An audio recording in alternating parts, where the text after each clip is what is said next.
Need to transfer your Botim Wallet balance to your UAE Bank account. Here's a straightforward guide on how to do it.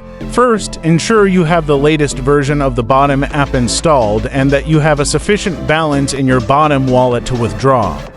Open the Botim app and navigate to the Botim Wallet or Wallet section.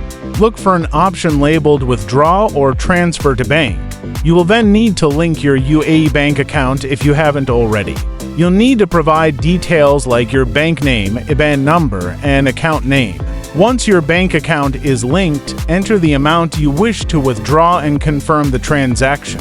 You may need to verify the transfer with a one-time password sent to your phone. Please note that processing times can vary. Transfers can take anywhere from a few hours to several business days to reflect in your bank account, and Botim may apply a small transaction fee. Always double-check your bank details and refer to Botim's official help section for the most up-to-date information. Once confirmed, your money will be on its way.